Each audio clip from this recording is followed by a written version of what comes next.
হাঁসের মাংস যে খাইছি না, হাঁসের মাংসে অনেক ধরনের মশলার ফ্লেভার ছিল, খালি হাঁসের হাঁসের ফ্লেভারটা ছিল না, বাকি সব ফ্লেভার ছিল।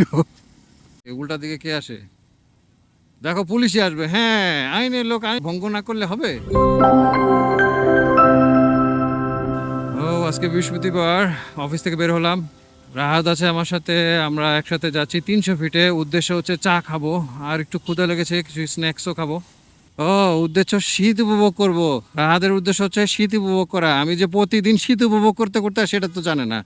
আমি সাভার থেকে আসি বনানীতে। খেজুরের রস খাওয়া হয় নাই, খেজুরের রস খাওয়া হলে তাহলে শীত উপভোগ করা হইতো, কিন্তু এত ভোরবেলা আর বের হওয়া হয় না।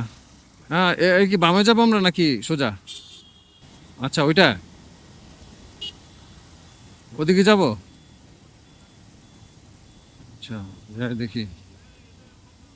এটা না, এটা র্যাম্প লেখা আছে। ও আচ্ছা আচ্ছা। এই উল্টা দিকে কে আসে? দেখো পুলিশই আসবে। হ্যাঁ, আইনের লোক, আইন ভঙ্গ না করলে হবে। জিজ্ঞেস করো আরে ধৈর্যা, কেন আপনি আইন ভঙ্গ করছেন? ভাই আমাদের ইমার্জেন্সি ছিল, অপরাধীকে ধরতে হবে, তাই আমাদের উল্টা পথে যেতে হবে। 300 ফিট তো ভয়ঙ্কর রাস্তা, মানে এত মোটা রাস্তা বানাইছে, যদি একটু টানতে না পারি তাহলে এই মোটা রাস্তা নামানোর দরকারটা কি? শেলের ইঞ্জিন অয়েল তো ভালোই সার্ভিস পেতেছি। ও, ও হো, ওই যে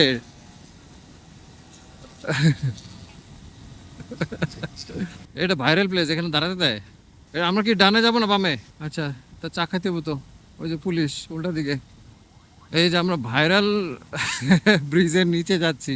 আয় ভাইরাল, এই যে সেই চত্বর, পাকা চত্বর। হ্যাঁ, স্পিড তেমন বাড়াচ্ছি না, 70-এ চালাচ্ছি। আবার ইউটার্ন নিয়ে মনে হয় যাইতে হবে, নীলাবাজারের দিকে যাইতে হবে। আর যদি নীলাবাজার থেকে ভালো জায়গা পাই বা চা খাওয়ার জায়গা পাই বা স্ন্যাক্সের কোনো জায়গা পাই, ওখানে থামবো। রাতে আশেপাশে কিন্তু কেউ নেই, আমার পিছনে তেমন কেউ নাই, সামনে শুধু রাহাত আছে। একটু সেফলি চালাচ্ছি, 50, 60, 80, 80। আচ্ছা, এই হচ্ছে লাইনের ভাগে ভাগে করে দিয়েছে, 50, 60, 80, 80। তো আমরা আশেপাশে কোনো রেস্টুরেন্ট, চায়ের দোকান কিছুই দেখার মতো সুযোগ নাই। হ্যাঁ, লাস্ট অপশন হচ্ছে আমাদের নীলাবাজারে যাইতে হবে। তো এখন আমাদের ইউটার্ন নিতে হবে, ইউটার্ন নিতে অনেক সামনে। আরে নীলা মার্কেট তো ভুলভুলাই হয়ে গেছে, কয়েকবার ইউটার্ন নিতে নিতে নিতে নিতে এটা পাওয়া গেছে। আচ্ছা, একটু সামনে যাই, যেমন আগে সামনে গেছিলাম না, এই জায়গায় আমরা কিন্তু একটা চা খাইছিলাম, এরকম একটা মনে আছিল। আর এখানে অনেকগুলি আছে, ওই কি জানি আছে, বারবিকিউ, ফিশ বারবিকিউ আছে। পিৎজা, এসব পিৎজা মোটেও মজা না। এখানে চাপটি বাপটি আছে, তাইলে নামতে পারি। চলো এখানে খাই। পিঠা আছে, চাপটি আছে। এই যে এখানে বাইকটা পার্ক করি, এই যে এমনি। তুমি যেমন আসো নামনে থাও, তাহলে ডাইরেক্ট বেরোতে পারবা। ওকে, এই রেস্টুরেন্টের নাম কি? Welcome to pitha house, pitha house রেস্টুরেন্টের নাম। আগে কিছু খাইলি তারপর চা খাই নাকি? ও হো হো। কয়টা বাজে? 8টা 31। চলো একদম কোনায় কোনায় যাবো, কোনায় যাবো। আমরা অর্ডার করলাম এখন হাঁসের মাংস আর চাপটি খাবো আজকে। হাঁসের মাংস জানি কত ছিল? 250 টাকা। আর চাপটি হচ্ছে 20 টাকা করে।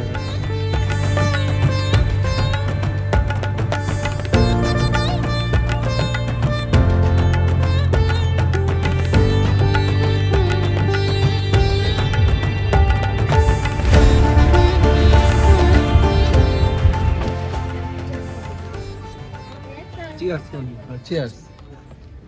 1 2 3 4 5 চিয়ার্স। তো আমাদের খাওয়া দাওয়া শেষ, তন্দুরি চাও খেলাম, এখন ফিরছি বাড়ির উদ্দেশ্যে। হাঁসের মাংস দিয়ে খেলাম।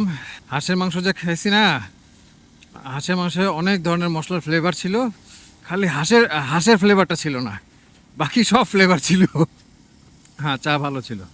চা তো ওই যে উপরে হরলিক্স দেয়, গুঁড়া দুধ দেয়, একটু মালাই দেয়।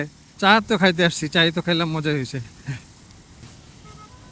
চিকি চিকি চিকি চিকি চিকি চিকি। এটা বাইকের বাইকের হর্ন।